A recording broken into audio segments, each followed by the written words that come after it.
সুন্দর দেশ গড়তে নতুন প্রজন্মের কাছে সহযোগিতা চাইলেন প্রধানমন্ত্রী তারেক রহমান।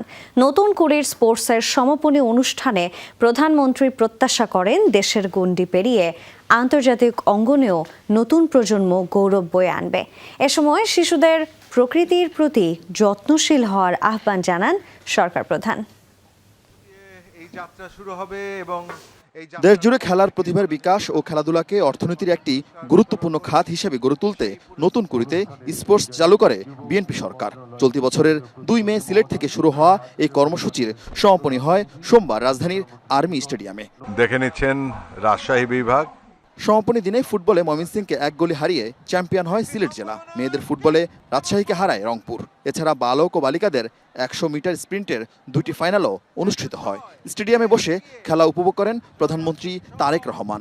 পরে বিভিন্ন ক্যাটাগরির বিজয়ীদের মাঝে পুরস্কার তুলে দেন তিনি। তিশা আক্তার, অঞ্চল সিলেট।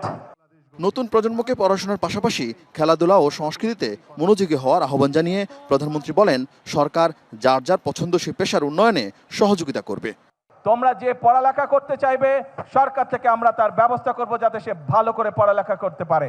তোমরা যে গান গাইতে চাইবে, যে ছবি আঁকতে চাইবে, যে খেলাধুলা করতে চাইবে, আমরা সব রকম তোমাদেরকে সহযোগিতা করার সর্বোচ্চ চেষ্টা করবে সরকার। কিন্তু তোমাদেরকে সঠিকভাবে তোমাদেরকে গড়ে তুলতে হবে। বাংলাদেশকে গড়ে তোলার জন্য আগামী প্রজন্মকে প্রস্তুত হওয়ার আহ্বান জানান সরকার প্রধান। তোমাদের দিকে বাংলাদেশের ভবিষ্যৎ তাকিয়ে আছে, বাংলাদেশ তোমাদের দিকে তাকিয়ে আছে।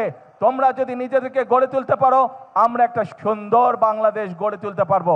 এই কাজ আমরা হয়তো শুরু করেছি, আমরা মাত্র শুরু করতে পারবো, কিন্তু বাংলাদেশ গড়ার কাজ তোমাদেরকে এগিয়ে নিয়ে যেতে হবে। উপস্থিত শিশু কিশোরদের কাছ থেকে স্কুল বাড়ির আঙ্গিনা পরিষ্কার রাখার পাশাপাশি প্রকৃতির প্রতি যত্নশীল হওয়ার প্রতিশ্রুতি নেন তারেক রহমান। যেখানে তুমি সুবিধা মনে করো সেইখানে একটি করে প্রতি বছর গাছ লাগাতে হবে। এর আগে স্টেডিয়ামে এসে গ্যালারির কাছে ছুটে যান প্রধানমন্ত্রী তারেক রহমান। তাকে কাছে পেয়ে উল্লাসে ফেটে পড়ে স্কুল শিক্ষার্থীরা। পুরো গ্যালারি ঘুরে দেখেন প্রধানমন্ত্রী, হাসি মুখে কথা বলেন শিক্ষার্থীদের সাথে। অনুভবে নিতে চান আমরা নতুন আমরা করি। 1976 সালে তৎকালীন রাষ্ট্রপতি জিয়া রহমান দেশের শিশু কিশোরদের প্রতিভা বিকাশে এই নতুন করে ইভেন্ট চালু করে। 2 দশক বন্ধ থাকার পর 2025 সালে আবারও চালু করা হয় নতুন করে। বর্তমান সরকার ক্ষমতায় আসার পর নতুন করে ইভেন্টের সঙ্গে যুক্ত করা হয় স্পোর্টস। এই উচ্ছ্বাস, এই আনন্দ বলে দিচ্ছে এই ইভেন্ট কতটা কার্যকর হয়েছে। আরিফিন শাকিল, যমুনা নিউজ, ঢাকা।